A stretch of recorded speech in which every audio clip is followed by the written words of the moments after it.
ยเลี้ยวเบิ่งรูปถ่ายอยู่ข้างฝาบ่รูปถ่ายอยู่ข้างฝาเป็นรูปปู่รูปย่ารูปคุณตารูปคุณยายของเฮาเป็นภาพขาวดำในอดีตเฮาก็สิคิดถึงเคารพบูชาเนาะมีความคิดถึงคิดฮอด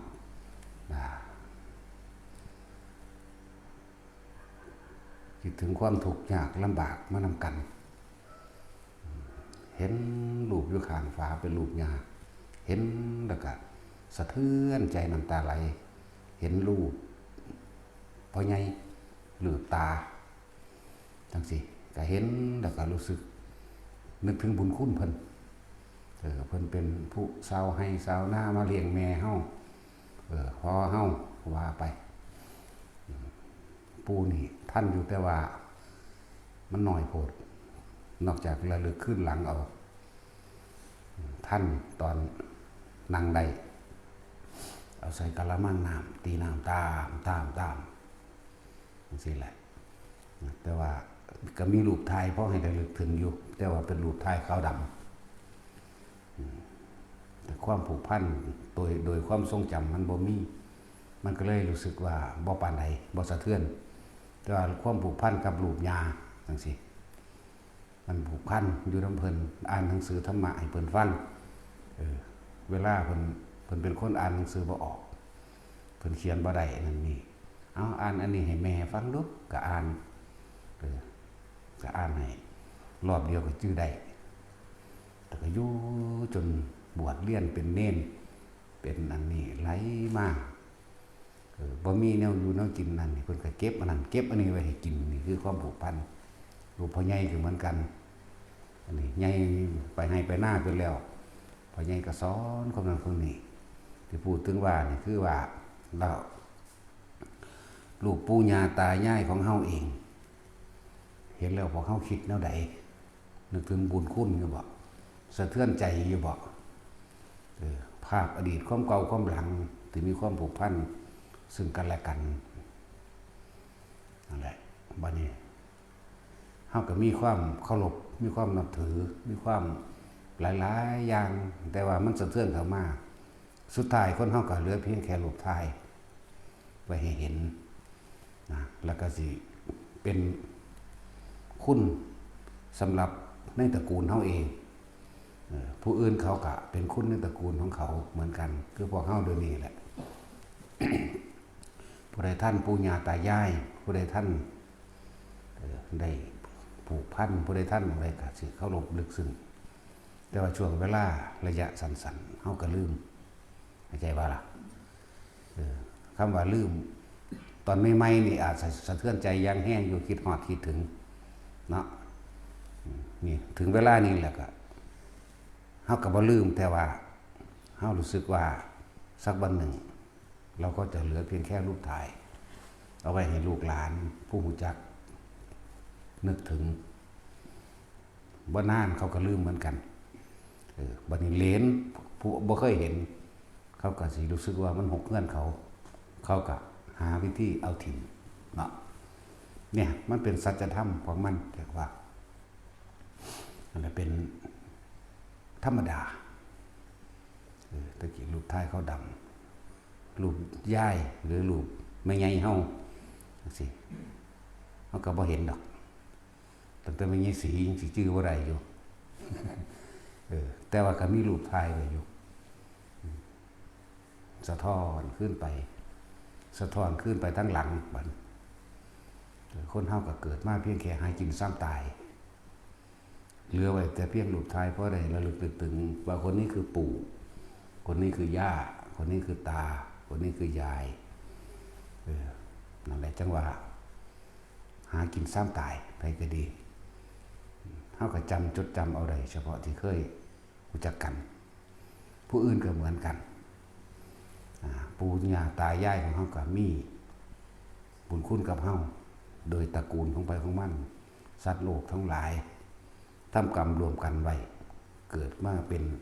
ญาติสายโลหิตกันในชาตินี้ตอนนี้จังซี่นะ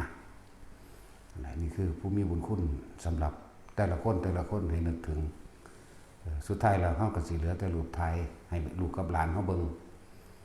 หลานผู้มันคุ้นเคยมันก็สินึกถึงนานแน่แต่ว่าเหรียญต่อไปแล้วผู้มันบ่รู้จักมันก็จะหาวิธีเอาถิ่มเท่านั้นนี่คือสัจธรรมสิ่งใดสิ่งหนึ่งเกิดเป็นธรรมดาสิ่งนั้นก็ดับสูญสลายเป็นธรรมดาส่วนที่นี่ คนที่มีบุญคุณต่อประเทศนี่คือคนที่มีบุญคุณต่อตัวเขาเองเกี่ยวกับญาติฝ่ายมารดาญาติฝ่ายบิดาฝ่ายมารดากับตากับยายฝ่ายบิดากับปู่กับย่านี่คือสำหรับเขาแต่ว่าคนที่มีบุญคุณลึกเข้าไปอีกคือมีบุญคุณต่อประเทศก็คือพระมหากษัตริย์ตลอดทั้งวีรบุรุษทั้งหลาย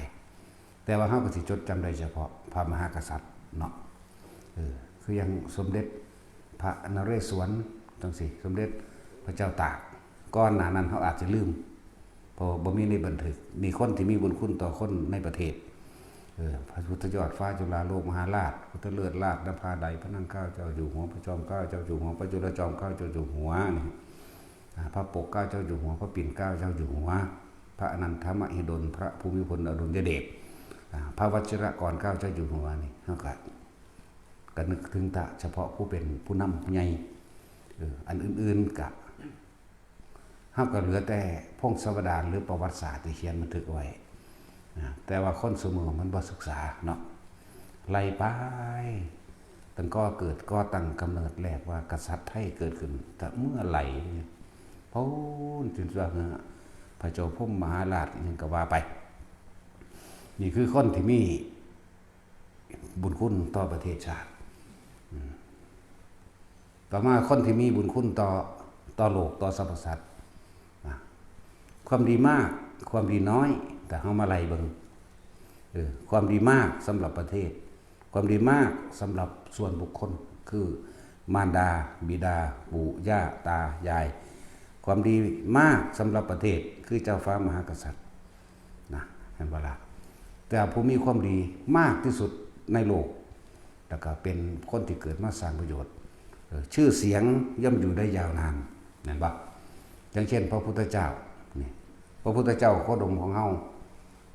พระศาสดาพระพุทธโคดมของเฮานี่2,000 กว่าปีก็ยังมีจดจารึกไว้นี่คือความดีมากนะนั่นแหละจังว่าเฮาบัดนี้เฮาลองมาถามตัวเอง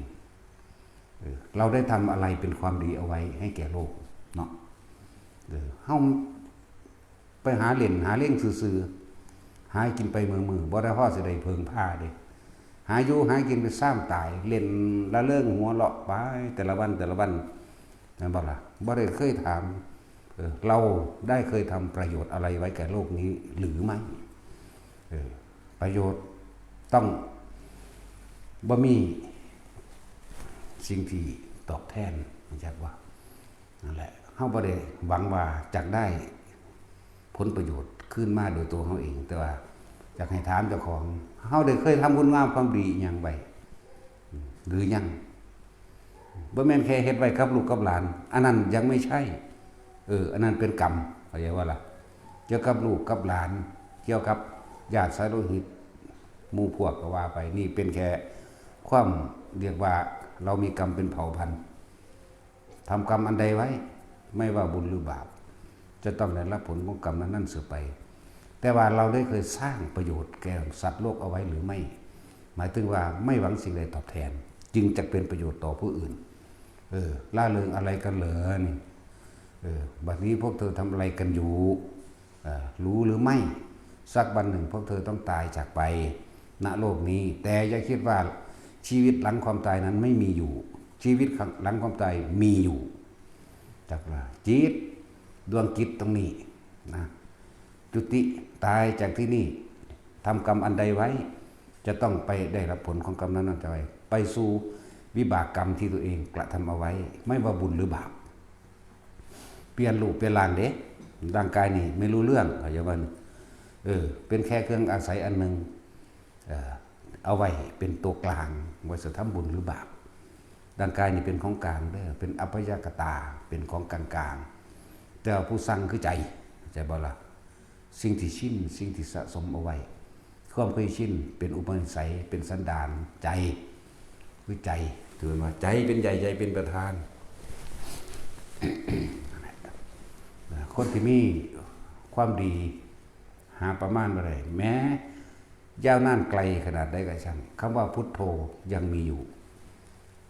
บ่ฮู้ว่าเกิดขึ้นแต่เมื่อไหร่แต่ยังมีอยู่นะพระพุทธเจ้าของเฮาแต่ละองค์เฮาอาศัยการระลึกของโดยตรงเฮาหรือพระศาสดาพุทธเจ้าเฮาเป็นผู้เว้าถึงองค์นั้นองค์นี้องค์นั้นองค์นี้เห็นบ่ฮู้ว่าจักอสงไขยแล้วเพิ่นยังสามารถบอกระลึกว่านี่คือเป็นบุคคลสูงสุดประเสริฐสุดของโลกของจักรวาลของทั้ง3โลกธาตุนี้จังซี่นะคือพระพุทธเจ้าเฮาพวกเฮาตันหังกะโลมหาวิโลเมทังกะโลมหายโสสนังกะโลโลกหิโตนี่พระพุทธเจ้านี่เห็นบ่จักอสงไขยเด้อที่ปังกะโรนี่ไล่ขึ้นทางไป4อสงไขยชื่อของสมเด็จพระศาสดาที่ปังกะโรยังมีอยู่บัดนี้เฮาเอาแค่500ศาสตร์นี่สิได้พ่อเจ้าสุวรรณใดแม่เจ้าสุวรรณจังใดเนาะทำคุณงามความดียังไว้ประดับโลกจึงจะเป็นที่จดจารึกของหมู่สรรพสัตว์จึงจะเป็นที่สมควรเป็นบุคคลตัวอย่างเป็นเนติเนาะเป็นเนติเป็นแบบอย่างของเฮาอยู่นั่นแหละก็หาอยู่หากินซ้ำตายเห็นก็โตขากันไปขากันมาแค่นี้สิมีอีหยังนั่นบ่ล่ะบ่ตั้งจากเป็ดจากไก่ดอกแต่ละมื้อแต่ละเว้นเคี่ยกินคำแล้วหาหงหาบ่เห็นหงบ่เห็นทางหากินแล้วขึ้นนอนตื่นแล้วก็คิดถึงแต่หม่องสิหากินในมือใหม่ไว้แล้วแหละอย่าก็หลับแต่บ่ตายก่อนนอนตื่นขึ้นก็ไปตามที่คิดไว้นั่นแหละจังว่าพวกเขานี่ยังประมาทเหลือเกินเรียกว่าประมาทหลายความดีต่างๆที่ไถ่ถอนทรงคืนทรงกลับไถ่โทษไถ่บาปที่ตัวของเคยเฮ็ดมาไถ่บาปบ่แม่นพระเจ้าเด้คำว่าไถ่บาปเฮาเคยตัดต้นไม้ต้นใดอันเป็นที่อยู่อาศัยของสัตว์มีมดแดงมีปวกมีไห้และสัตว์ต่างๆเฮาเคยทำลายบ้านเรือนอาศัยเฮาเคยปลูกทดแทนชดเชยขึ้นเขาหรือยังสัตว์ทั้งหลายที่เฮาเคยกินเคยรังแกเฮาเคยทำบุญและอุทิศไถ่โทษไถ่กรรมไถ่ถอนให้กับมันพ่อหรือยังมากหรือยังนั่นแหละจังว่าถามตัวเองบัดนี้เราทำอะไรอยู่บ่แม่นว่าไปหามาจังสิก็มาหาเหล่งมาค่อยตำหนิเพื่อนพอดีหรือมาหาผลประโยชน์อย่างใดอย่างหนึ่งเขาเคยกินสัตว์มาจากชนิดแล้วเขาเคยทำบุญอุทิศขึ้นเขาบ่เขาเคยตัดต้นไม้มาใส่จากต้นแล้วเขาเคยปลูกขึ้นเขาบ่เขาเคยกินน้ำสางน้ำบ่อต่างๆสระน้ำต่างๆเดินถนนหนทางต่างๆแม้กระทั่งอากาศหายใจก็ได้มาจากต้นไม้เขาเคยปลูกให้มันขึ้นหรือยังนี่ไหมถามตัวเองเขาต้องสลัดขึ้นให้แก่โลกไว้เพราะสมบัติทั้งหลายเป็นของโลกแต่ผู้ใดคิดว่าสมบัติในโลกนี้เป็นของตัวเองก็เวียนว่ายตายเกิดสดใสกันอยู่เพราะฉะนั้นนั่นแหละจะบอกว่าเขาต้องเฮ็ดแบบบ่ทำท่านจึงใดก็ตามทำเหมือนดุจว่าทิ้งไปเลยพวกเจ้าเคยได้ยินได้ฟังป่ะให้ท่านคือขี่นี่บ่มีผู้ใดคิดถึงขี่นะของเด้เนาะให้แบบบ่มีความหวังแบบนั้นแม่บ่เคยคิดถึงมันเลยแม่ให้ท่านคือขี่บ่แม่นเอาขี่ให้ท่านเข้าใจว่ามันบ่คิดถึงแต่มันคิดถึงมันก็หวังแลกนั่นแลกนี่สาธุเด้อผู้ข้าอายุยืนจะเจ็บจะปวดจะไข้จะป่วยเด้อผู้ข้าบ่ขอหยังดอกว่าเด้โอ้ยกูอยากให้มึงจัก 2-3,000 ปีบังเด้มึงจะแงกอยู่หั่นเนาะนั่นแล้วตั้งแต่8-90 ปีนี่ก็สิแงกเบิดเอาไปก็เลยนั่นแล้วมันก็เลยฟังธรรมบ่เข้าใจฟังความจริงที่เพิ่นนำออกมาอธิบายบ่เข้าใจความจริงนี่ได้หน้าต่อพระศาสดาสัมพุทธมาสัมพุทธเจ้าเท่านั้นเป็นผู้คนพบคนพ่อธรรมะแปลว่าความจริงของทุกชีวิตสรรพสัตว์ที่มีความเกิดขึ้นเป็นธรรมดามีความแตกดับเป็นธรรมดาโลกนี้เป็นตถาตาเป็นแบบนี้สิ่งใดเกิดสิ่งนั้นดับ แต่ว่าเฮาบ่ยอมรับมันเฮาไปยึดมันเห็นบ่ล่ะมันก็เลยเที่ยวเวียนว่ายแต่เกิดทุกข์นะเป็นทุกข์ทุกข์เพราะหยังทุกข์เพราะเกิดนั่นแหละแม้การเกิดก็เป็นทุกข์แน่หลังจากเกิดแล้วก็มีแก่ก็มีเจ็บก็มีตายก็เวียนอยู่เพราะสำนีนึงนั่นนะเพราะว่าเฮายึดเห็นบ่ล่ะยึดหยังทุกข์อยู่ในขันธ์ห้าทุกข์อยู่ในขันธ์สี่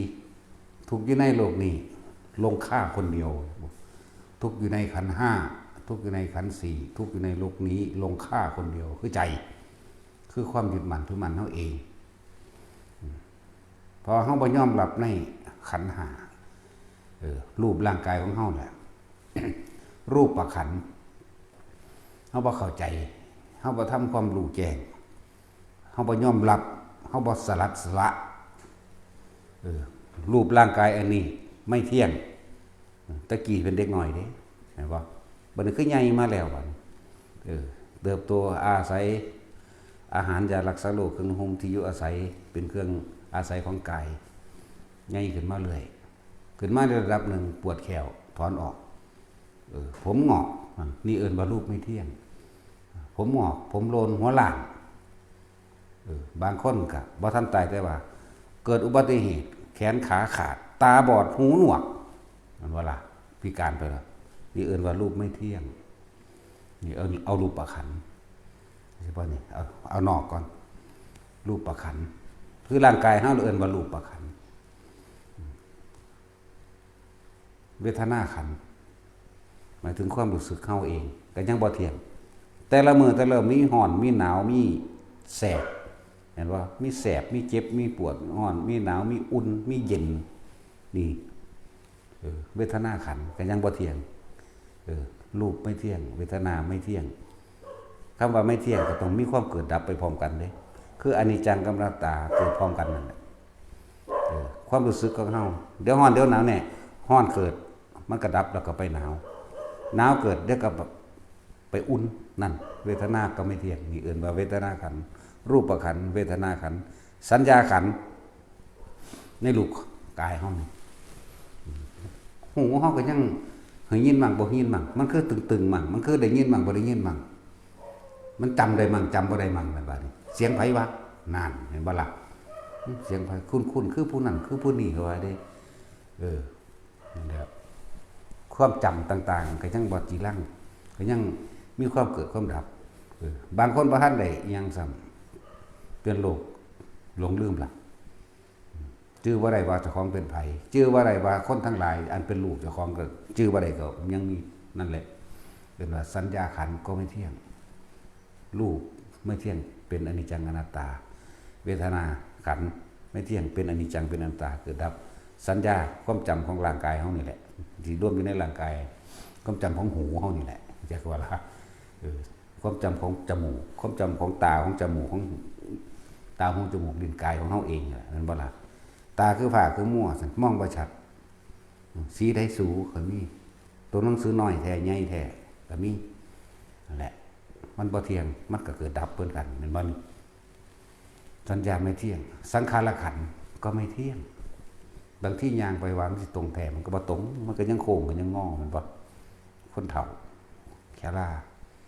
บางที่ย่างไปสะดุดออกมันก็ยังบ่เที่ยงด้วยล่ะสะดุดเตะต่อไม้ก็เอิ้นไม่เที่ยงเรียกว่าสังขารเอิ้นว่าสังขารขันธ์เด้นี่เฮากำลังเว้าเรื่องขันธ์5ซะก่อนวิญญาณขันธ์การรับรู้ของนี่มันมาร่วมในการรับรู้ของร่างกายเฮาหูก็ตึงแล้วแม่นว่าซั่นกินข้าวก็บ่แซ่บแล้วนั่นรสรูปรสกลิ่นเสียงเขาเว้าดังปานใดก็บ่ค่อยชัดวิญญาณขันธ์แปลว่ารับรู้แห่งความรู้สึกอันเกิดจากตาจากหูจากจมูกจากลิ้นจากกายบ่ทันได้บ่ทันได้เข้าสู่ใจได้นี่ก็จะว่านี่เอาขันธ์5ก่อน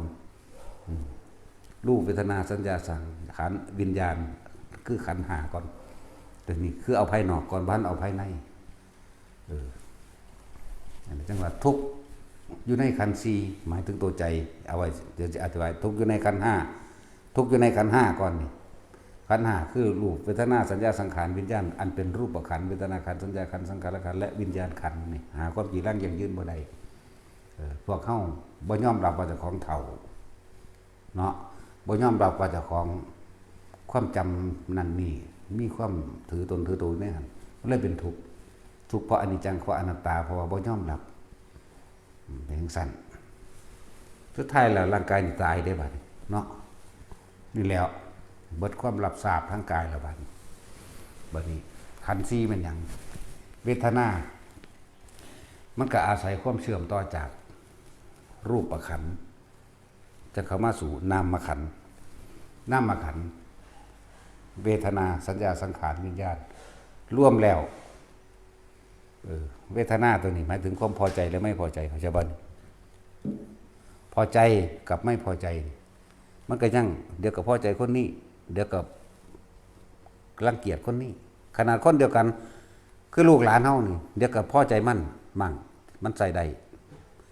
มันจื้อนั่นนี่ซอยได้แทนได้มันเอานั่นเอานี่ให้ได้นั่นแหละจังหวะขนาดเวทนาอันนี้คือเอาทั้งในมันนะมันก็ยังพอใจกับบ่พอใจนี่แม่นบ่ล่ะมันก็ยังบ่เที่ยงเดี๋ยวก็พอใจมั่งเดี๋ยวบ่พอใจมั่งเอาในคนเดียวนี่บ่หาแต่เอาหลายคนบ่หาแต่เอาผู้อื่นก็ได้ฟังดีๆเด้อันนี้เขาเจ้าละรูปกับเขาเจ้าละขันธ์ห้านี่นึงเด้อันพระอรหันต์ก็เลยอยากว่าล่ะเขาเจ้ารู้ท่านขันธ์ห้านี่นึงเด้ยินอยู่บ่เดี๋ยวนี้บ่ได้ยินค่ะบ่ได้ยินเลยค่ะมันก็พี่บ้าคนเดียวว่านี่เด็กตุตะพี่บ้านั่นบ่เที่ยงเราก็เลยเนาะเราเลยอย่างตุตักแบบนี้ขันธ์ห้าเข้าใจแล้วเนาะรูปประขันธ์หมายถึงขันธ์ห้าแบบนี้ ขันธ์4นี่เวทนาสัญญาสังขารวิญญาณก็เนื่องต่อเนื่องมาจากขันธ์5คือรูปขันธ์5บัดนี้เอาน้ำมาขันธ์บัดนี้แต่ว่ามาขันธ์4นึงเด้มันจังมีเวทนาสัญญาสังขารวิญญาณนี่เอิ้นว่าขันธ์4จากวันนี้เวทนาหมายถึงความรู้สึกเดี๋ยวก็พอใจมั่งไม่พอใจมั่งแม้คนเดียวกันมันยังเกิดดับพวกเจ้าเคยพอใจลูกแล้วก็บ่พอใจลูกในคนเดียวกันในมือเดียวพอมีบ่นั่นแล้วก็ทั้งสั้นแล้วแม้ผัวกับเมียในมือเดียวกันนั่นแหละมีพอใจมั่งบ่พอใจมั่งนะว่าเวทนาใจจากบ่นั่นแหละบ่หาแต่พ่อมือในชั่วโมงเดียวน่ะก็ได้ดีบ่ดีในนาที2นาทีเดียวนั่นแหละเนาะนั่นแหละแต่ว่าอุเบกขาบ่ค่อยมีเข้าใจบ่เพราะว่าหยังเฮาบ่เคยใส่ใจคำว่าอุเบกขาตอนมันบ่ผิดกันนั่นแหละมันอุเบกขาแต่ว่าบ่เคยไปอยู่ตรงนั้นใดนั่นแหละเอิ้นว่านามขันธ์มี3อย่างเวทนามี3สุขเวทนาหมายถึงพอใจทุกขเวทนาหมายถึงไม่พอใจอุเบกขาเวทนาบ่คิดถึงคนเฮามีสิจดจำอยู่2อย่างพอใจกับบ่พอใจมันสิยึดเอาเฉพาะความพอใจอันใดบ่พอใจมันจะเอาความบ่พอใจเข้ามากระแทกทันทีเลยนั่นแหละเรียกว่านามขันธ์อันเป็นเวทนาขันธ์นี่เป็นเรื่องของใจเราเด้อสัญญาบัดนี้ความจำรูปเวทนาสัญญาโดยเป็นมันก็เป็นน้ำอยู่เดียวเลยล่ะเหมือนบ่ล่ะมันเป็นภาพแต่ว่าก็ต้องอาศัยขันธ์ห้าตัวรูปขันธ์ก่อนนั่นแหละที่ว่ามันเป็นอย่างคือจำบ่ได้ก็มันไม่เที่ยงมันเกิดแล้วมันก็ดับของมันเป็นจังซั่นเฮาเคยรู้จักกันกับคนผู้ใดผู้หนึ่งแต่ว่า10 ปีขึ้นมาหลังมาเห็นอีกทีหนึ่งจังจำได้แต่ว่าบางที่จำบ่ได้เลยก็มีแม่นบ่นั่นแล้วนั่นแหละก็ไม่เที่ยงอีกสังขารคือหยังความคิดได้บ่อาจารย์บอกบ่แม่นสังขารขันธ์แต่ว่าเป็นจิตตสังขารอาจารย์ว่าความคิดเฮาก็ยังบ่เที่ยงบ่จีรังบ่ยั่งยืนแม่นบ่ได้คิดเดือนเดียวเด้ล่ะ นี่โตนี่หังเป็นโตที่สังเกตคักบัดนี้สัญญาเวทนาสัญญาสังขารคือความคิดเมื่อนึงคิดหยังแน่เอาถ้าชื่อใดบ่มีทางนี่จำบ่ได้นี่สัญญากันไปเหมือนกันแต่อารมณ์ที่เกิดจากความคิดก็จำบ่ได้อีกเอาแม่แม่นบ่ล่ะนั่นแหละเรียกว่าให้เฝ้าสังเกตความคิดเจ้าของให้ดีๆศึกษาความคิดเจ้าของให้ดีแล้วเฮาสิเห็นความบ่จีรังอย่างยืนเฮาสิเห็นคำว่าวิญญาณนี่รับรู้แห่งความรู้สึกร่วมทั้งเบิดนั่นคำว่าวิญญาณใจความรู้สึกนั่นเองเพราะว่าเวทนาสัญญาสังขารวิญญาณร่วมลงตัวเดียวคือใจนี่อันถอดออกจากรูปขันธ์เฮานี่เองเข้าใจว่านั่นแหละจังว่าถ้าเฮาเข้าใจสองอย่างนี่ก็บ่มีปัญหาแล้วเข้าใจยอมรับเข้าใจว่ารูปขันธ์นี่เวทนาขันธ์นี่สัญญาขันธ์นี่สังขารขันธ์นี่วิญญาณขันธ์นี่บ่เที่ยงอีกอย่างนึงก็คือตั้งแต่กี้คนอาจสิบ่ทันป่วยยิกเจ็บแต่ว่าบัดนี้อาจจะเป็นอัมพฤกษ์อัมพาตยิกบ่เจ็บนั่นแหละเอิ้นว่าวิญญาณขันธ์บ่เที่ยงเห็นบ่เข้าใจบ่ล่ะวิญญาณขันธ์ไม่เที่ยงเอามาเทียบคือจังเฮาฉีดยาเข้าไปมันชามันยิกบ่เจ็บตัวเห็นบ่ลักษณะนั้นนี่ละเอิ้นว่าวิญญาณขันธ์วิญญาณกายจังว่าวิญญาณกายมั้ยรูปของกายเวทนากายสัญญากายสังขารกายวิญญาณกายต้องเข้าใจตัวนี้ว่าไม่เที่ยงมีความเกิดมีความแตกดับเป็นธรรมดาเฮาบ่เข้าไปยึดมันคำว่ารู้แจ้งเห็นจริงตามความเป็นจริงในสิ่งทั้งหลายทั้งปวงที่มันประกอบกันขึ้นแล้วเฮาก็บ่เข้าไปยึดมันถือมันเพราะเฮาฮู้แล้วว่าบ่กี่ลังบ่ยั่งยืนเฮาเข้าใจเฮาก็เลยบ่ยึดมันในรูปขันธ์นั่นนี่นั่นบ่เข้าใจยอมรับเรื่องว่าปัญญานี่แปลว่ารู้แจ้งเห็นจริงตามความเป็นจริงในสิ่งทั้งหลายทั้งปวงเข้าใจยอมรับบ่ขัดบ่ฝืนบ่ขืนจักอย่างเลยบัดนี้เครื่องทดสอบภายนอกสมมุติว่ามารดาตายบิดาตายญาติสายโลหิตตายถ้าคนมันเข้าใจและยอมรับแล้วมันสิบ่มีความเสียอกเสียใจเด้เข้าใจว่าเลยความรู้สึกในความพอใจและบ่พอใจมันบ่เกิดเด้มันเป็นธรรมดามันก็เป็นจังซั่นของมันเหมือนกันบัดนี้ถ้าเฮาเทียบเฮาเห็นญาติพ่อแม่ของหมู่เฮาตายเฮาธรรมดาเด้งั้นบ่เพราะว่าหยังมันบ่ได้ผูกพันมันบ่ได้สร้างกรรมรวมกันเหมือนต้นแรกที่เว้ามานี่รูปขาวดำปู่ย่าตายายของเฮารูปขาวดำของพ่อของแม่เฮามันมีความผูกพันลึกซึ้งมีกรรมรวมกันนั่นวะมันเลยโศกเศร้าอาลัยเสียดายหลายอย่างที่เป็นภาพอดีตแห่งภูมิหลังที่เคยกระทำซึ่งกันและกันมาเกิดความรักความอะไรบ่ล่ะแต่ว่าถ้าพ่อแม่ผู้อื่นตายซื่อๆอยู่ธรรมดาๆแล้วเฮ้ยหมอพวกนั้นก็เกิดมาตายเบิดนั่นแหละเด็กแล้วความคิดมันจะบ่ไหลเข้าไปลึกซึ้งเพราะว่าบ่เคยมีกรรมรวมกันเนาะแต่ว่าบัดนี้ถ้าญาติเจ้าของตายเองมารดาบิดาตัวเองตายเองเด้ปู่ย่าตายายตัวเองตายเด้ที่เฮามีความผูกพันนั่นบ่ล่ะความคิดไปแล้วบัดไหลไปเรื่องนั้นเรื่องนี้เด้หม้องใดมันเกิดเพิ่นได้ซอยเหลือเพิ่นได้หยังหลายอย่างในจุนเจือเฮาเป็นพ่อเป็นแม่เป็นปู่ย่าตายายเฮาให้ได้บัดนั่นแหละจึงบอกว่าทุกคนเอาตัวนี้ล่ะวัดตัวเอง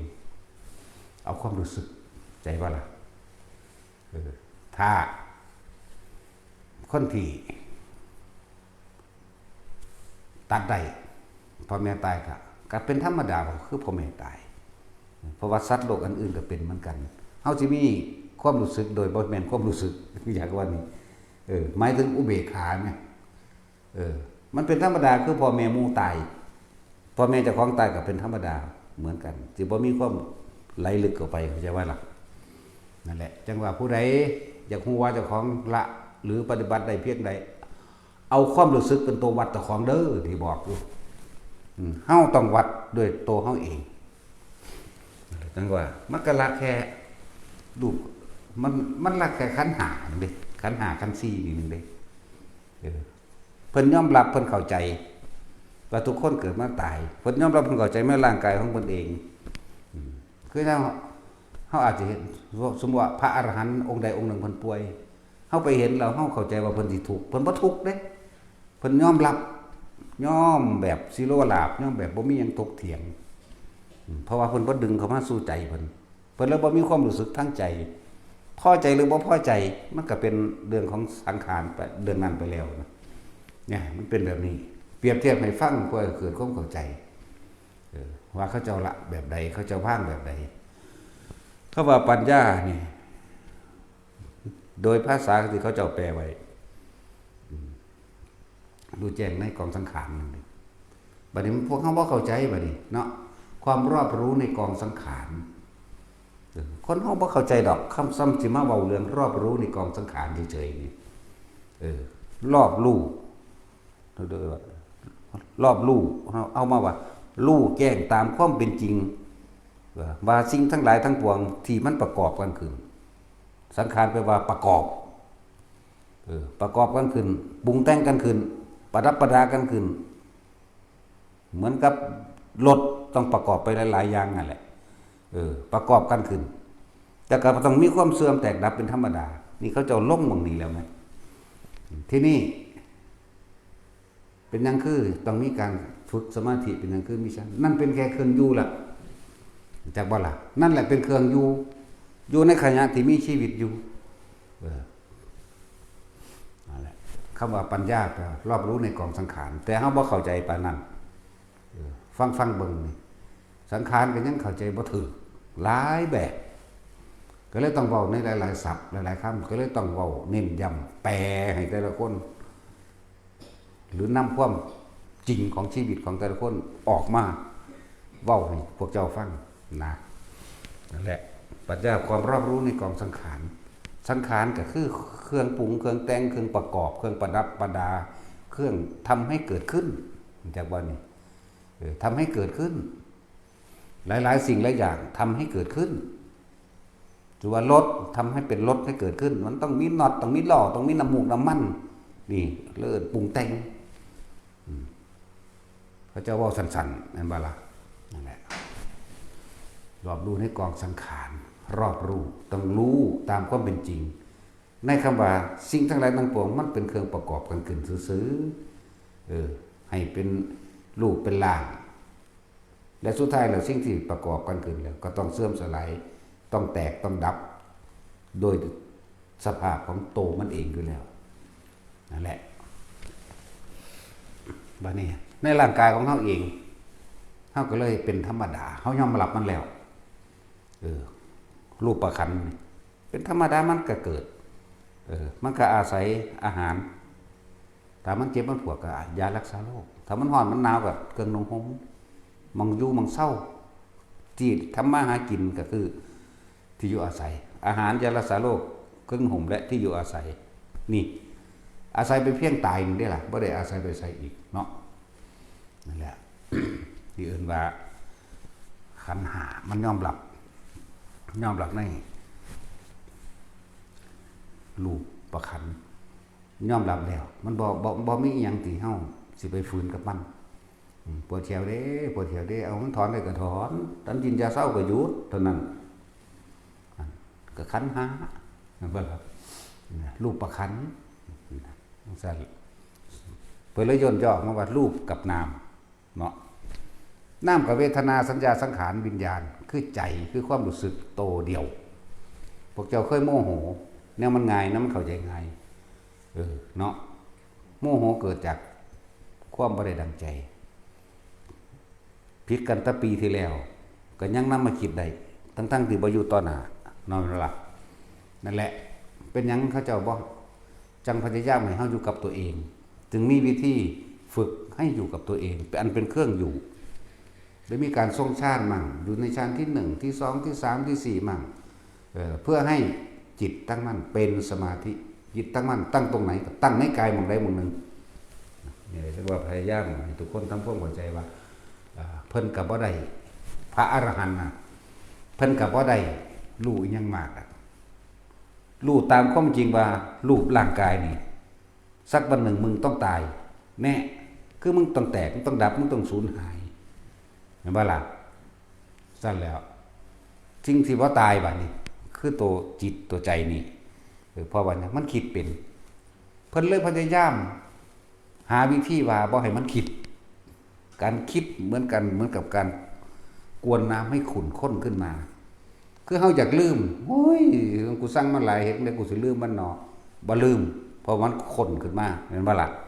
กูอยากลืมเรื่องนั้นได้คิดจังได๋ศูนย์ขึ้นโลดคิดจังได๋เหมือนกับการกวนน้ำให้ขุ่นฝุ่นแตกกระจายขึ้นมาโลดนั่นแหละมันก็เลยหาวิธีเฮ็ดจังได๋มันสิลืมได้ลมหายใจทรงฌานจับจุดหน้าโลมอยู่กับปิติอันใดอันหนึ่งแต่สำหรับพวกเข้าให้อยู่หน้าผากก่อนนะเป็นความรู้สึกนั้นมันสิเคลื่อนไปตามร่างกายนั่นแหละพอความรู้สึกนั้นเป็นความรู้สึกที่เป็นอุเบก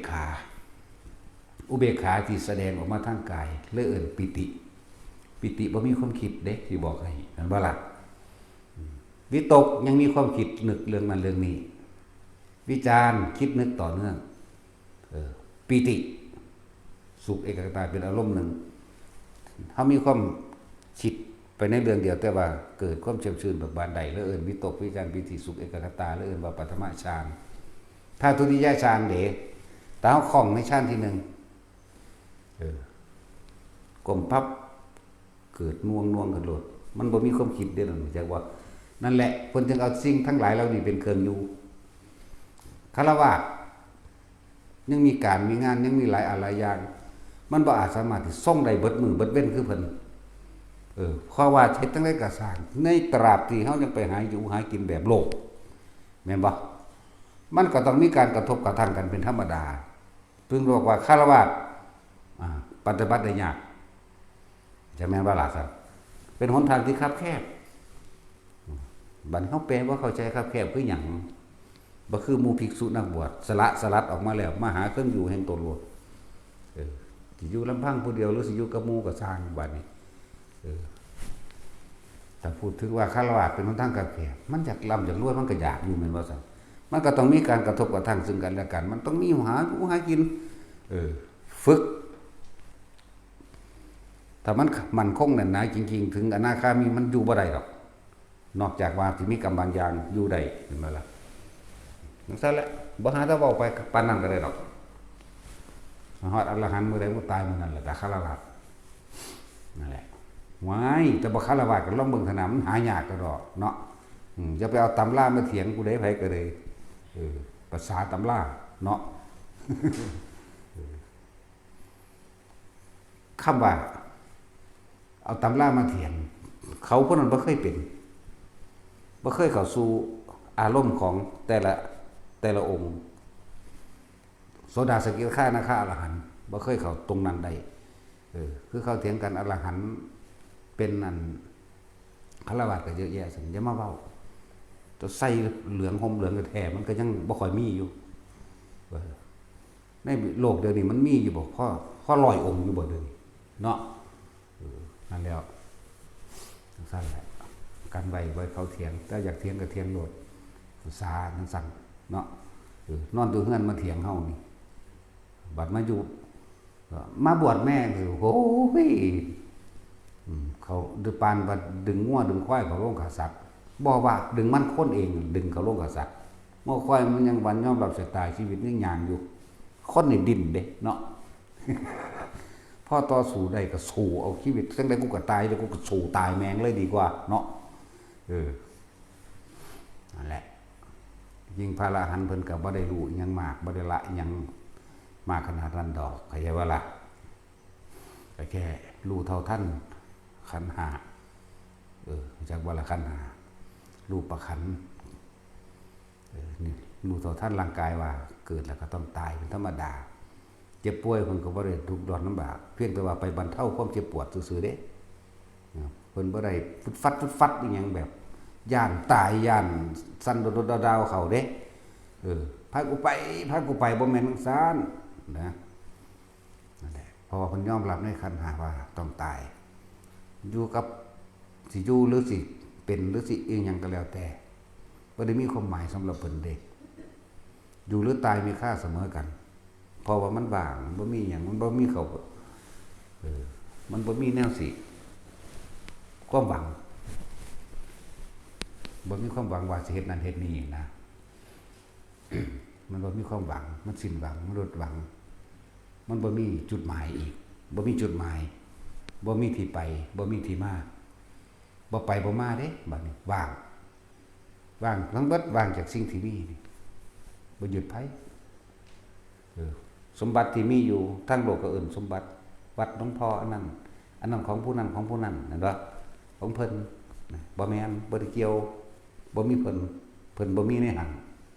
บ่มีในทั้งหลายที่เฮาไปใส่ความหมายโอ้รถหลวงพ่อมาแล้วอันนั้นอันนี้ตัวบ่แม่นของเพิ่นอย่าบอกเพิ่นบ่มี เลิกเราว่างจากสิ่งที่มีแล้วว่างจากความยึดมั่นถือมั่นเบิดว่างนอกว่างในเสมอกันได้บัดนะแล้วนึกว่าเพิ่นบ่ได้ละอิหยังมากดอกรู้เท่าทันรูปร่างกายอันนี้เกิดแก่เจ็บไปรักษาไว้แต่มันยังบ่ทันตายรักษาหยังรักษาบ่ให้มันปวดนึงเด้บ่แม่นอดเอาแยกบ่ล่ะครับปวดแขนก็ไปถอนถิ่มนะปวดหัวก็เพิ่นก็กินยาคือกันหิวเพิ่นก็กินไปตามสภาพมันหิวน้ำมันก็กินน้ำร้อนมันก็เพิ่นก็ไปเฮ็ดให้กายมันเย็นธรรมดาหนาวก็เฮ็ดให้มันอุ่นเป็นธรรมดานั่นแหละแต่ว่าใจของเพิ่นมันบ่สะเทือนหยังเลยมันบางจังซั่นแหละแบบมันก็ละขันธ์5นี่นึงดอกขันธ์4และขันธ์5นี่จักว่าล่ะทุกข์อยู่ในขันธ์5ทุกข์อยู่ในขันธ์4คือมันยึดทุกข์อยู่ในโลกนี้ลงข่อยผู้เดียวข่อยก็คือใจเจ้าของไปยึดเองความรู้สึกพอใจกับบ่พอใจนั่นแหละเอาเป็นข่อยหรือข้าทุกข์อยู่ในขันธ์5ทุกข์อยู่ในขันธ์4ทุกข์อยู่ในโลกนี้ลงข้าคนเดียวนี่จักว่าล่ะหนทางของคฤหัสถ์ก็เป็นธรรมดาคับแคบเพราะว่าเวลาว่าเจ้าของปฏิบัติธรรมเนาะมันสิส่งได้เบิดมือคือเพิ่นบ่ล่ะสำหรับผู้ฝึกแล้วนั่นว่าล่ะเดี๋ยวก็กระทบกระทั่งกันเรื่องนั้นเรื่องนี้เอ้ากูบ่เบียดเบียนไผแต่ว่าในเมื่อเขามาเบียดเบียนเรามันก็ต้องต่อสู้เป็นธรรมดาได้บ่นี่เห็นบ่ล่ะต่อสู้มันมีเพื่อผัวเพื่อเมียเพื่อลูกเพื่อหลานเพื่อนั่นมันมีความหวังอยู่เข้าใจบ่ล่ะแต่พวกนี้บ่มีเพื่อบัดนี้สามูพระสงฆ์เพิ่นสู้เพื่อคำว่าเพื่อของเพิ่นบ่มีความหวังคือบ่ไปรับเอาผลเข้าใจบ่คือหลวงตาอีพ่อยี่บัวเฮาเพิ่นเฮ็ดทองคำซอยศาสตร์เพิ่นบ่ไปรับเอาผลมันเด้เพิ่นทำเพื่อประโยชน์ของโลกรุ่นนั้นเราประโยชน์โลกน่ะเด้จักว่าล่ะจังซั่นแล้วมันสิเทียบในชื่อเสียงที่คนจดจำพอเฮามีผู้ใดรู้จักทั่วประเทศนี่อยู่บ่เนาะแต่ว่าหลวงตามีคนรู้จักทั่วประเทศเห็นบ่นั่นแหละเลยถามแต่ละคนว่าตอนนี้เฮาสร้างอีหยังไว้ให้โลกเขาจดจำนี่เป็นตาเอาอย่างบ่เป็นตัวอย่างในทางที่ดีบ่นะเฮาเฮ็ดอีหยังคืนแก่โลกหรือยังแล้วเฮาคืนให้มันเบิดหรือยังว่าสมบัตินี่เป็นของโลกพระนิพพานจำต้องทิ้งทุกอย่างเนาะเลือกสวนไร่หน้าผัวเมียลูกเต้าหลานทิ่มเด้เงินทองกองกำต้องทิ่มเด้เข้าใจว่าล่ะบ่ได้หาเด้ บ่ได้หาเอาเด้แต่ว่าพวกเขายังหาอยู่เห็นบ่ซั่นนั่นแหละว่ามาฆ่าเหรียญฆ่าหัวอีหยังตอนนี้เฮาทำได้เต็มที่ของเฮาคือบ่เฮ็ดเอามันเต็มที่ไปหาเล่นหาเล่นซื่อๆหม่องหันหม่องนี้ไปก็ดีก็ดาไปแต่ละมื้อแต่ละเว้น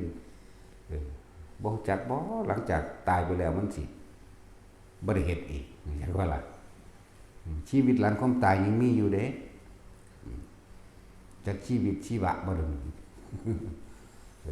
นั่นแหละแต่คนบ่ตัดแต่คนรู้แก้งในขันธ์4และขันธ์5ว่างขันธ์5และขันธ์4นั่นบ่ล่ะเรียบร้อยแล้วมันบ่มีหยังต้องไปรับเด้เพิ่นเอิ้นว่าไม่มีที่ไปคือคิดถึงไม่มีที่มาคือยังหวังคิดถึงแล้วอยากได้นั่นอยากได้นี่คือที่ไปและที่มาแต่ว่านี่บ่มีแล้วว่างจากสิ่งทั้งหลายทั้งปวง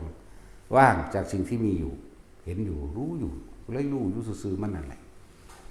เหมือนกับรู้ขันธ์5นี่สักวันหนึ่งต้องพังต้องตายเห็นบ่พ่อแม่ปู่ย่าตายายตายธรรมดานี่จึงบอกว่าเอาความรู้สึกเจ้าของน่ะเด้อพวกเจ้าพอใจหรือไม่พอใจมันยังมีอยู่หรือไม่นั่นแหละพระอรหันต์วัดกันมึงมีโลดบ่เนาะวัดในตัวเองนั่นแหละถึงกิริยาภายนอกเฮาสิบ่รู้กับเพิ่นด่าวากยิ้มหัวหรือเฉยแต่ว่าเฮาบ่ฮู้เด้ภายในเห็นบ่ล่ะจังซั่นแล้วเฮาบ่ฮู้แต่ว่าสิ่งที่ฮู้ได้คือตัวเฮาเองเด้แม่นบ่ล่ะผู้อื่นบ่รู้ดอกมึงเซิร์ชมึงว่าแถมมึงสิรู้สำใดไผก็ดีเห็นบ่ล่ะเอาแม่มึงหาความคิดกูพอเนาะ เอาแม่มึงว่ากูหวังอยู่หม่องใดเอาแน่จังซั่นแล้วหรือว่าท้าทายบ่ท่านบอกว่าวิชาในพุทธศาสนาวิชาธรรมะนี่เชิญพวกท่านเข้ามาพิสูจน์ด้วยตัวเองเถิดเด้จักบ่พิสูจน์ด้วยตัวเองเด้เข้าใจบ่ล่ะบ่แม่นพิสูจน์เฮานี่บอกวิธีให้จังซี่จังซี่สิพิสูจน์เฮาก็พิสูจน์โลดมึงสิพิสูจน์เอาหยังแม่นบ่ซั่นบ่มีเคมีผลข้างเคียงแม่นี่กันแล้วแต่พิสูจน์เอาหยังไม่มาพิสูจน์ตัวอื่นแม่นบ่ล่ะนั่นแหละว่าธรรมะนี่เป็นเรื่องของทุกชีวิตสรรพสัตว์เสมอกันไม่ใช่เรื่องของศาสนาใดศาสนาหนึ่งบ่ได้เกี่ยวกับชาติชนชั้นวรรณะป้องชนชั้นเศรษฐียาจกบริโภคขอทานว่าชนชาติฝรั่งอังกฤษหรือไทยบ่ได้เกี่ยวกันเลยเกิดแล้วต้องแก่ต้องเก็บต้องตายเสมอกันปึ๊ดผู้ใดนำความจริงนี่เข้ามาพิจารณาไว้ควรในตัวเองเศร้าสังเกตความคิดเจ้าของตัวเองยอมรับในตัวเองกับบรรลุได้เหมือนกันพ้นจากการเกิดได้เหมือนกันเรียกว่าหลักแต่ยังสั้นน่ะพ้นได้ มันเลือกอยู่ว่าล่ะโอ้ยเจ้าศาสนาคิดฝึกบ่ได้หรอกบ่เกี่ยวกันเลยเจ้ายังสิไปถือลักษณะตัวตนอยู่หั่นถือเห็นว่ามันถืออันนี้บ่มีเด้ธรรมะนี่บ่มีเด้เพียงคำว่าศาสนาแปลว่าทางเดินคริสต์ทางเดินพุทธทางเดินฮินดูทางเดินหยังก็ว่าไปวันนี้คำว่าพุทธะแปลว่ารู้ได้บัดเนี่ยมันบ่ได้เกี่ยวกับศาสนาซะโดยสำรู้หยังรู้ความจริงเนี่ยรู้ความจริงของสัตว์ทั้งหลายที่เกิดมาแล้วก็ต้องตายนี่แล้วก็เฮารู้ความจริงในตัวเฮาเองว่าเฮายังมีความพอใจและบ่พอใจยังมีความหวังอยากได้นั่นอยากเป็นนี่เห็นบ่แต่เฮาก็รู้ในตัวเฮาเองบ่มีความหวังเบิดหมดอะไรหมดบ่มีความอยากได้หยังบ่เป็นหยังอีกบัดนี้เอาตัวใดมาวัดตนเองก็เอาความรู้สึกนั่นแหละพอใจกับบ่พอใจเกิดขึ้นหรือไม่นั่นแหละมันก็ว่าเพิ่นบ่ได้ละอิหยังมากดอกเพิ่นรู้เท่าทันขันธ์5รูปร่างกายนี่เกิดแล้วก็ตายแต่ของที่สิตายนี่เพิ่นก็บ่ได้หวั่นไหวเด้มันสิตายเพิ่นบ่ได้คิดหยังเด้เป็นแต่เพียงคำเว้าคำสอนบนได้ที่เฮาได้ยินได้ฟังมา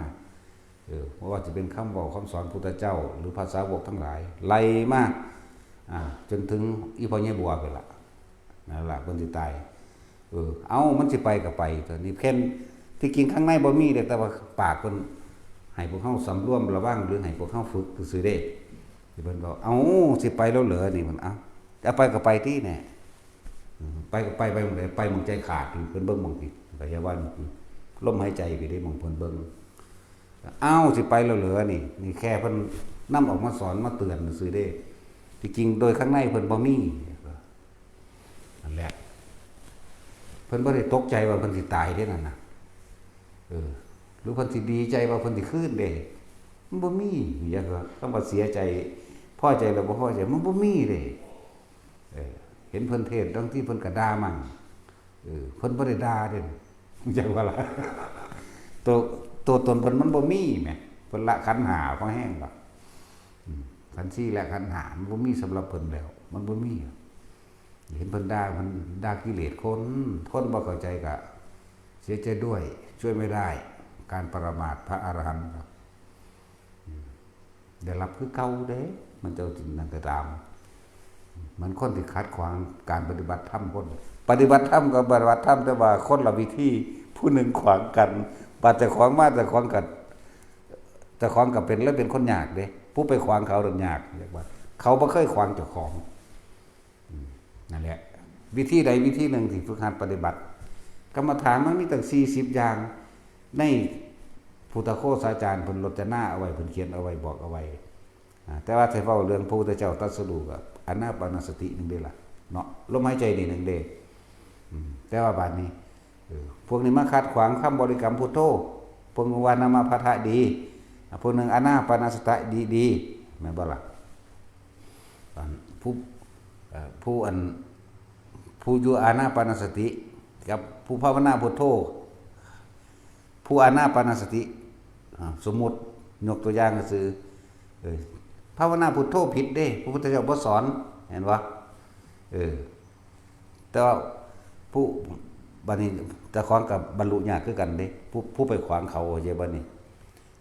ผู้ไปขวางเขาบรรลุยากเด้เพราะมันยึดติดบ่ผู้นี้ก็กูก็สร้างกูอยู่ในพุทโธกูบ่หนีจากพุทโธเป็นเครื่องอยู่จังซี่นะบัดนี้ผู้ภาวนาพุทโธเขาว่างได้แล้วผู้นี้ยังว่างบ่ทันใดอยู่เพราะว่าคาติดยึดติดรูปแบบลมหายใจกูต้องอยู่จังซี่เข้าใจว่าล่ะผู้ใดแน่หยังก็สร้างกูบ่เอากูสิตำหนิไปเบิดนี่ปฏิบัติกับปฏิบัติขัดกันเองตัวเองก็ยังบรรลุยากถึงยากสงบยากแล้วก็ยอมรับความจริงยากอย่างว่าเรื่องสั้น มันเป็นลอยๆอย่างหมดเลยมันหน่อยๆเด้คือนำมาเนี่ยให้ทุกคนเป็นเครื่องเล่นส่งชาติเจริญชาติเพื่อบ่ให้ความคิดออกหนีไปฆ่าสัตว์ตัดชีวิตหรือฆ่าคนฆ่าทั้งคนฆ่ามนุษย์ทั้งหลายแหละบ่ให้ไปลักของไผบ่ให้ไปคิดร้ายคือบ่ให้ความคิดออกไปทำร้ายเบียดเบียนให้ผู้ใดผู้หนึ่งชีวิตและทรัพย์สินตลอดทั้งคนและสัตว์ที่ให้พวกเฮาเล่นอยู่นี่พวกเจ้าเฮ็ดกระดาษออกจากผ้าพวกพุ่มแนวนั้นแนวนี้เฮ็ดก้อนหินเฮ็ดนั่นเฮ็ดนี่ออกไปออกมาความคิดพวกเจ้าบ่ได้คิดว่าจะไปฆ่าไผมันเป็นศีลแล้วเห็นบ่แล้วมันก็เป็นสมาธิตั้งใจเฮ็ดสมาธิจากวันมันก็เป็นฌานคือว่ามันจ้องอยู่ในวิธีเดียวนั้นศีลสมาธิอยู่ก็อยู่ในหันไปแห้งนั่นแหละถึงว่าเป็นหยังคือให้เล่นอันนั้นอันนี้ไปส่งอารมณ์เป็นกุศลบอกแต่ว่ามันเป็นกุศลอะไรจังว่าคือคนเล่นไปนั่นน่ะเฮ็ดไปเถอะอย่ามาว่าอันนั้นผิดอันนี้ถูกล่ะเนาะมึงค่าผิดค่าถูกอยู่หันมึงสิฟอยว่างหยังได้จักอย่างเนาะยังว่าของเล่นนี่ไผก็ดีจะไปหาเหตุผลยังว่าอยู่ถ้ายังมีเหตุจะก็มีผลคือไปเกิดหาเฮามันเบิดเหตุแล้วมันก็บ่มีผลทั้งตัวเนาะมาแล้วเรียกว่าเรื่องของพระอรหันต์เพิ่นบ่ได้ไปละอิหยังมากขนาดนั้นดอกเด้อเพิ่นดูเท่าท่านขันธ์ห้าเพิ่นรู้เราท่านร่างกายเกิดตายรูปเวทนาสัญญาสังขารวิญญาณหาความดีลั่งอย่างยืนบ่ได้มันก็แค่อันใดอันหนึ่งเกิดขึ้นแล้วก็แตกดับเสื่อมสูญสลายเป็นธรรมดาบ่มีหยังยืนลั่งอย่างยืนเพิ่นเข้าใจตัวนี้เพิ่นยอมรับตัวนี้บาดสิตายเพิ่นก็บ่ได้ไปคิดสิไปไสเด้ล่ะเพิ่นก็ค่อยจอเบิ่งลมหายใจนึงเด้อ้าวสิไปแล้วว่าก็อยู่ในลมดับปุ๊บมันก็จบไปเลยล่ะเท่านั้นแล้วเดี๋ยวไปมีหยังมาก็เลยว่าเอาวิธีเดียวนี่แหละเฮาบ่ต้องไปหลายวิธีดอกแต่ว่าของเสริมของเล่นเพื่อเป็นเครื่องอยู่ฝึกไปเถอะบาดมันสิตายแล้วมันทั้งเป็นดอกมีคำว่าอรหันต์ก็เลยตอนนี้บ่ต้องอยากเป็นดอกเฮ็ดไปเถอะถ้าใดที่พวกยังมีความหวังขาดคะแนนไว้หาผลมาไว้ยามใดมันสิสงบแล้วมันต้องเห็นดอกนั่นแหละคือเรียกว่าการทรงฌานเรื่องฌานที่บอกอยู่นี่มันเป็นทั้งสมถะมันเป็นทั้งวิปัสสนาตีคู่กันไปอะไรอย่างสั้น เออสมถะเฮ็ดให้ความคิดของเฮามันนิ่งอยู่จุดเดียวแต่เฮาบ่นิ่งอยู่จุดเดียวเฮาสิบ่เห็นอันนั้นเกิดอันนั้นดับเฮาก็บ่เห็นคนย่างไปย่างมาย่างมาแล้วก็ย่างหายไปเด้รู้จักบ่ล่ะถ้าเฮาบ่มีแนวมื้อนี้ย่างมาคุยกันแล้วเก็บตกใส่อารมณ์เข้าใจบ่นี่มันไปฮอดไกลแล้วกูยังคิดอยู่แรงกระทบจบไปแล้วแรงสะเทือนนั้นมีอยู่เฮาคิดนำเขาเปรียบเทียบให้ฟังระยะสั้นหรือยาวก็ได้เดี๋ยวว่าแรงกระทบจบไปแล้วแรงกระเทือนยังมีอยู่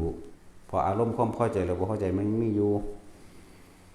ถ้าเขามาเว้าในเรื่องที่พอใจ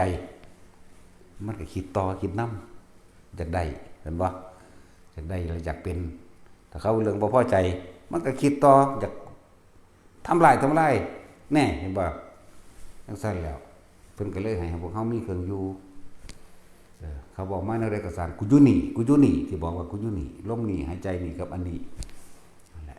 น่วงๆอยู่หัวอยู่หน้าผากก็ว่าไปเขาก็ไปแล้วเด้ล่ะจบแล้วเฮาก็สินำมาคิดเห็นหยังนะตามลำดับขันของไผของมันก็พากันเฮ็ดเอาก็จะอยู่แค่นี้แหละนี่เป็นเครื่องอยู่ของเฮาอยู่หยังอยู่ของความรู้สึกอยู่ของความคิดอย่าเอาความคิดไปอยู่กับผู้อื่นแต่อยู่กับผู้อื่นมันก็ประกอบกันขึ้นมันก็ปรุงแต่งกันขึ้นประดับประดากันขึ้นเป็นเรื่องเป็นเล่าพอใจกับบ่พอใจพบก็เกิดเป็นบ่ล่ะสิ่งอื่นอย่างอยู่กับรถบ่อยู่กับต้นไม้บ่อยากได้มาเฮ็ดเฮือนนั่นแหละต้นไม้ก็ดีอยู่กับหน้าบ่ก็จะปรุงแต่งแนวนั้นแนวนี้แม่นบ่ล่ะอยากปรับจังซั่นมาปีหน้าใส่เข้ากันหน้าหรือว่าได้ให้นั่นบ่งามไปเอานั่นอันนี้ไปใส่กันหน้าแม่นบ่ล่ะแน่จะยังเอาอยู่จังว่าภิกษุนักบวชมีโอกาสแล้วเอาเต็มที่บ่ต้อง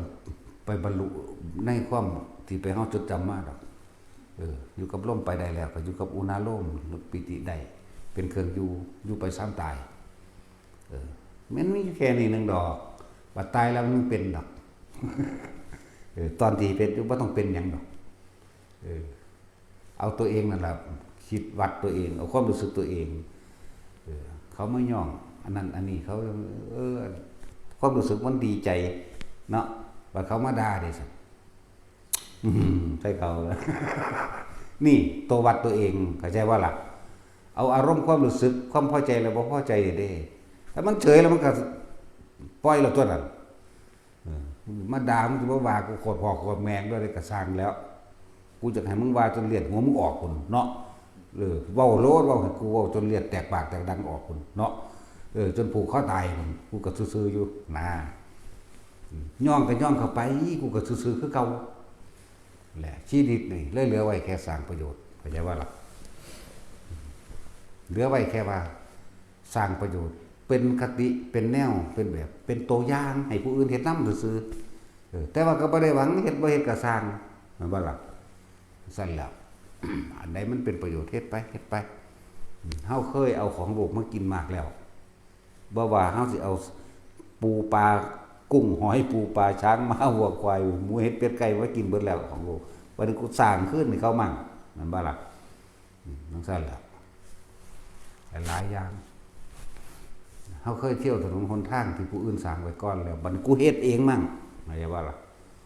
แล้วก็เป็นตัวอย่างให้ผู้อื่นได้มีส่วนร่วมค่อยซึมซาบทีละเล็กละน้อยไปหลายอันที่เฮ็ดอยู่นี่ก็มันสิเสียดายว่าตายแล้วมันบ่ได้เฮ็ดหมายว่าล่ะมันพวกยังไปคิดละเรื่องหลงเล่นไปอยู่นั่นก็อ้าวสุบ่คืนสมบัติแก่โลกสุบ่คืนสุก็เกี่ยวมาเวียนเอาในสมบัติของโลกสมบัติของโลกก็ทุกข์สิมีหยังวะเขาเจ้าว่าใหญ่สูงสุดแล้วก็คือเป็นเจ้าฟ้ามหากษัตริย์นี่บ่ป่วยบ่ป่วยพัดภาคจากสิ่งที่รักบ่ปู่ย่าตายายเพิ่นก็ตายคือกันบ่มีผู้ใดอยู่ดอกแน่ลูกหลานเขาเจ้าตายบ่ตายลูกหลานเขาเจ้าเวลาป่วยก็ไปเฝ้ากันอยู่คือเอานั่นแหละเนาะแน่สมบัติของโลกคือสมบัติทุกข์เด้ เนาะถ้าพวกใดบ่มีธรรมะมันบ่มีทางออกจากกองทุกข์นี้ได้ดอกแล้วสำหรับเฮานี่โลกมันได้มีไว้แบกเด้รู้จักบ่ล่ะโลกเฮามีไว้เหยียบตัวนั้นนึงเด้แต่หลายๆคนที่บ่มีธรรมะโลกมีไว้แบกแม่นบ่สัตว์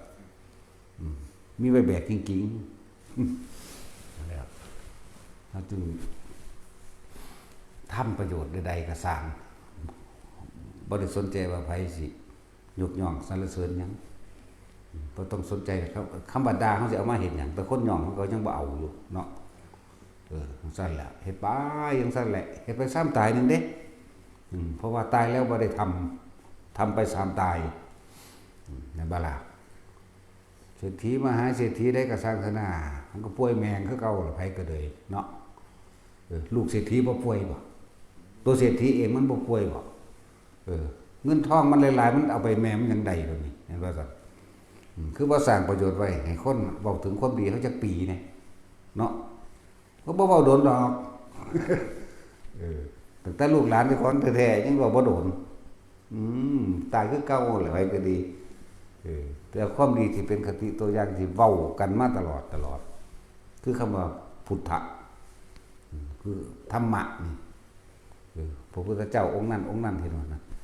เฮาบ่ตักเฮาไปเป็นขี้ไก่เดือนตักแท้ทั้งใดพระพุทธกัสสปะเฮาก็คือยินอยู่ซั่นพระพุทธเจ้า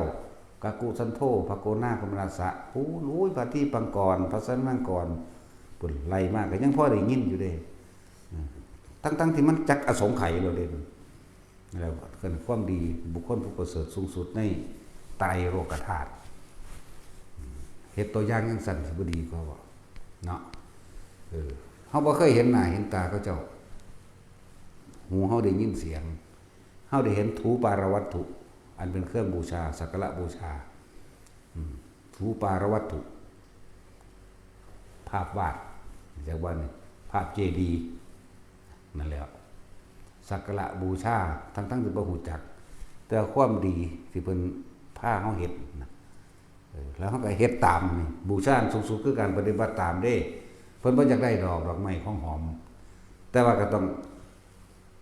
เริ่มจากบางหันซะก่อนคือว่ามันก็เริ่มจากการให้ทานเริ่มจากการทานของนอกกายซะก่อนจนถึงว่าสิ่งที่พระศาสดายกย่องสรรเสริญคือการปฏิบัติบูชา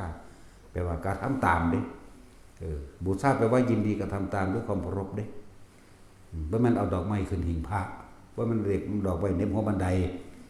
บ่แม่นเอาน้ำหอมไปท่าไปอาบพระพุทธรูปเข้าใจว่าล่ะพระพุทธคนก็เหมือนกันพระสังฆคนก็เหมือนกันบ่ว่าตัวสังฆรูปนั่นแหละเป็นธรรมดาล่ะแนวนี้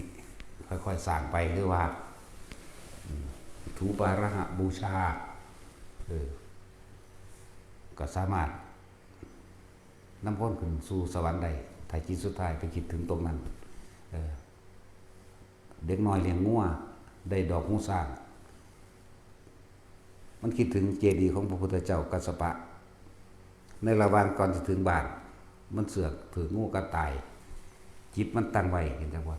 จิตมันตั้งไว้ด้วยนั่นมันไปตั้งไว้ว่ามันจะเอาไปบูชาแล้วเข้าใจบ่ภาพจำภาพจิตภาพจำในหันแต่ในขณะที่งูกระต่ายมันก็เจ็บปวดดิ้นรนเป็นธรรมดา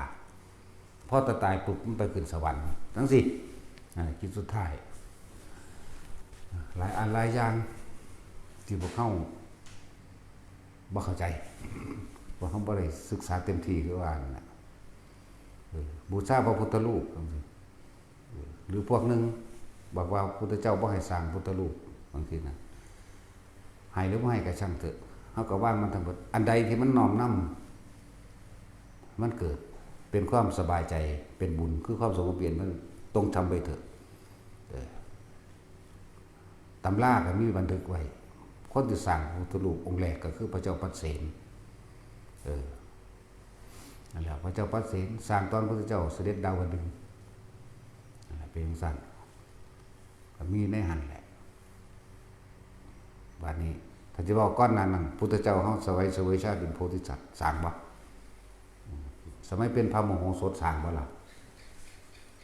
เพิ่นเจาะทางเพื่อสิไปตีเมืองหยังล่ะวิเทหะหยังนั่นล่ะเมืองเวเทหะหยังนั่นล่ะนั่นแล้วสลักประสูติตรัสรู้ปรินิพพานสลักภาพมาสลักภาพสวรรค์6สั้นสลักภาพพรหมโลก16หรือ20 16บ่20ตัว20บ่มีสลักต่างๆไหลมานั่นบางที่ในศาสตร์หนึ่งเกิดเป็นคนถูกคนยากเห็นพระพุทธรูปองค์นิ้วขาดนิ้วหักไปเอาดินไปปั้นใส่ด้วยอานิสงส์การสร้างรูปอารหะบูชาอันนั้นมาจากว่าล่ะพระสถูปเจดีย์นั่นแหละเอาไปนี่เกิดสั้นไปเกิดเป็นพระอินทร์สนะมูม่านได้แค่เอานี่มือ4เอานี่ก็ได้มาเกิดเป็นกษัตริย์ในเมืองคนในเป็นพันศาสตร์เกิดเป็นพระอินทร์36มันก็เกิดเป็นกษัตริย์อยู่พันศาสตร์การต่อสู้ในการรบบ่ได้ใส่กำลังแค่เอานี่มือ4เอาเลยจังสิก็มีนะนั่นแหละทูปาระหะบูชาบูชาพระสถูปเจดีย์ทั้งหลายอันเป็นเครื่องสัญลักษณ์ในของบุคคลผู้กระทำบุญงามความดีอันเป็นตัวอย่างเรียกว่าทูปาระหะบูชาเอาบูชาเขาบ่ได้มันก็เนื้อเกี่ยวนั่นกับวัตถุคือเก่าตัวเนาะคนกับวัตถุได้ล่ะพระพุทธเจ้ากับวัตถุได้ล่ะที่ออกมาเทศแสดงด้วยนั่นบ่ล่ะก็ใส่ความหมายต่างๆคือคำบอกออกมาเขาจังเข้าใจกันได้ก็อาศัยวัตถุนั่นแหละเหมือนกันเขาบ่รู้จักว่าพระพุทธรูปหรือว่ารูปร่างพระพุทธเจ้าเป็นจังไดก็สร้างเพิ่นหยังตั้งแต่กกโพซื่อๆเพิ่นก็ยังให้เป็นเครื่องบูชาได้แม่เนาะต้นไม้ต้นโพนี่สั่นตัวผ้าเหลืองมันนี่อันเป็นธงชัยของพระอรหันต์มั้ยแน่แหละอันใดที่มันเห็นแล้วห้องสบายใจแล้วก็เป็นที่บ่ทำลายเบียดเบียนเอาโลดเนาะแต่ชื่อว่าถึงการสร้างพุทธรูปมีมาก่อนพระพุทธโคดมสิเกิดแม่นบ่ซั่นสมัยเพิ่นเสวยหาโพธิสัตว์เป็นพระมโหสถเพิ่นแกะสลักรูปของพระพุทธกัสสปะได้เห็นได้ซั่นแม่นบ่บางศาสตร์ก่อนหน้าพระพุทธเจ้าองค์นั้นอีกปั้นนิ้วมือก็ปั้นก้อนนั้นอีกสร้างพระเจดีย์ก้อนนั้นอีกโอ้ยบ่ได้นั่นแหละแต่ว่าสิ่งทั้งหลักปวงบ่ควรยึดมั่นถือมั่นอันใดที่เฮาเฮ็ดแล้วเกิดความสบายใจไม่เป็นไปเพื่อความเบียดเบียนทำร้ายผู้ใดผู้หนึ่งสิอยู่ในทรัพย์สินเฮ็ดเลยเอาแล้วบางคนบ่ได้เข้าใจว่าพระนาคเสียนสร้างกับพระมิลินแม่นบ่ล่ะจังซี่พระเจ้าประเสียนพระสลักไม้มาจากไสตะกี้บ่ได้มีทองคำหยังมาปั้นปานใดดอกนาเขาก็เอาต้นไม้ต้นจันแดงเห็นบ่ของเก่าๆตะกี้พระสลักไม้เนาะจักสิไม้หยังแล้วบ่ได้ว่าทำไมจันแดงจันขาวจันหอมเด้ต้นดูก็สลักได้ตัวแม่นบ่ซั่นนั่นแหละก็มีที่มาตะพุ่นล่ะแต่พระเจ้าประเสริฐสร้างองค์ใหญ่เท่าองค์จริงนั่นตัวในตำราก็มีอยู่อัตถกถาเขียนไว้กันพระอานนท์ก็ยังถามพระอานนท์ถามพระพุทธเจ้าว่ามีอานิสงส์หยังบ่ก็มีตถาคตอันเป็นกายเนื้อนี้จะมีความเสื่อมสลายแตกทำลายเป็นธรรมดาหลังจากนั้นตัวแทนอันเป็นถึงจะเป็นทูปาระหะเป็นเครื่องแสดงหรือเป็นเครื่องเคารพบูชาเป็นวัตถุแทนกายเราตถาคตเรียกว่าทูปาระหะจักว่าสถูปเจดีย์มื้อนี้อันนี้แหละสิเป็นเครื่องสืบแทนโดยเป็นวัตถุอย่างว่าล่ะบอกแต่เรื่องนิพพานเอาแม้สู่ปฏิบัติได้จังได๋เนาะจังซั่นล่ะแต่มันแม่นหยังนิพพานจังว่าที่เว้ามานี่คือบ่อยากให้ไปยึดมั่นถือมั่นว่าคำพูดของใครถูกคำพูดของใครผิดสิ่งทั้งหลายทั้งปวงไม่ควรยึดมั่นถือมั่นอย่างบ่ล่ะ อันใดที่เป็นเครื่องน้อมนำทำให้คนเป็นคนที่สร้างประโยชน์ได้ทำไปเถอะเข้าใจว่าล่ะให้บ่ให้เขาไปยึดอันนี้เป็นพุทธวจนะ อันนี้เป็นอัฏฐกถานี่บ่ต้องไปสนใจตายทอกันเนาะก็ต้องไปสนใจตัวนั้น อันใดก็ได้เรียกว่าทำเหมือนกันคำสอนของใครก็แล้วแต่ถ้ามันทำให้ปล่อยว่างนั่นคือธรรมเข้าใจว่าล่ะนั่นคือความจริงไม่ได้ไปเกี่ยวต้องคำคนนั้นก็ค่ายยึดยุหันอย่างจะปล่อยว่างนะเหลือโตนคนที่เขาไปยึดคำคนนั้นคำคนนี้อย่างว่าล่ะสงสารจักว่าสงสารบ่ดูหรือหึงจักตะข่าวสารทำของใครก็ช่างบางองค์พันก็บ่ได้นกจิกปากก็ยังบรรลุอรหันต์ได้ไหมแม่นบ่อาจารย์แล้วเดินไปตามถนนใบไม้หนึ่งล้นก็เจ้าก็จังน้อมเข้ามากูก็จะเป็นอย่างนี้เหมือนกันนี่ใบไม้มันหล่นลงไผสอนก็ธรรมชาติตัวเนาะนั่นแหละที่เว้ามานี่เพื่อบ่อยากให้ทุกคนเข้าไปยึดมั่นถือมั่นคำของไผก็สร้างธรรมะนี่มันเกิดก่อนพระพุทธเจ้าซึ่งมันมีอยู่แล้วพุทธเจ้าองค์ใดเกิดมากก็สร้างก็เอาธรรมชาติเอาความจริงหรือเอามาแสดงบ่ได้เอาคำบอกของไผแต่ว่าเอาธรรมชาติเลยว่าจะปล่อยออกเสียคำพูดใครก็ตามถ้ามันทำให้ปล่อยวางได้นั่นแหละคือธรรมะเขาจะว่าคือความจริงคำว่าธรรมะคือความจริงความจริงที่ทำให้ปล่อยวางได้จากว่าล่ะบ่ให้เขาไปยึดไม่ไผไม่ค้ำไผแล้วเขาก็บ่ได้ไปว่าให้ไผอีกเด้ว่าให้คนที่กำลังยึดอยู่นั่นแหละปล่อยออกซะเมื่อไหร่ที่เธอมีเขาจะว่านี่มีหยังก็มันมีที่ตั้งแต่มันมีความเข้าใจว่าสิ่งนี้ถูกสิ่งนั้นไม่ถูกสิ่งนี้เท่านั้นจริงสิ่งนี้นี่ไม่จริงจริงหรือบ่จริงก็สร้างปล่อยแมงเบิดนั่นแหละเนาะมันบ่มีหยังจริงจักอย่างดอกนะแต่คนสิมันปล่อยแล้วเพื่อเว้าอยู่เรื่อยๆบ่มีดอกพระพุทธบ่มีดอกพระธรรมบ่มีดอกพระสงฆ์เอาเจ้าสิให้มันมีเฮ็ดหยังแต่เจ้ามีเจ้าก็ไปเกิดกับสิ่งที่เจ้ามีตัวนั่นบ่ล่ะเมื่อไหร่ที่เธอมีจิตเธอจะมีที่ตั้งเมื่อมีที่ตั้งแล้วจะมีความปรุงแต่งนึกแสวงหาให้เป็นไปแน่เมื่อนึกแสวงให้เป็นไปอารมณ์ย่อมเกิดขึ้นได้นั่นแหละที่ทุปทานเสียปตุปทานอัตตาวัตถุปทานเป็นเหตุเป็นใจให้มันเกิดพบคือความรู้สึกทั้งหลายพอใจมั่งไม่พอใจมั่งถ้าอุเบกขาก็เป็นแค่พรหมแน่ก็ไปจังซั่นบ่ล่ะเกิดในภพต่างๆในกรรมภพรูปภพและอรูปภพแน่เมื่อมีความเกิดแล้วก็ต้องมีความแก่ความเจ็บและความตายเป็นธรรมดาแน่ชาติชรามรณะโศกปริเทวทุกขโทมนัสสุปยาสาปิหรือจะเอาบาลีแม่นบ่ล่ะอวิชชาปัญญาสังขารสังขารปัญญาวินังวินังปัจจานังบรรลุบังนังบรรลุปัจจัยสลายเจตังสลายเจตังสเอาไงพวกเขาแปลได้บ่บาดนี่แล้วชาติแปลได้ถึง 2,500 อย่างบ่ได้เว้าเล่นบ่ได้เว้าเอาชนะเด้เฮาเฮ็ดกบกันเรื่อยเด้อ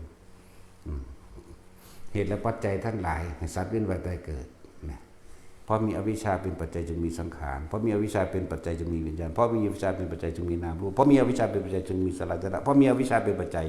ไล่กบไปทีละอันก็จะบ่นี่บ่ได้เว้าเล่นเด้เป็น 2,000 อย่างนั่นน่ะเว้ากิ้งๆนี่แหละเอาหอดสมุดปากกาพุ่นมาเขียน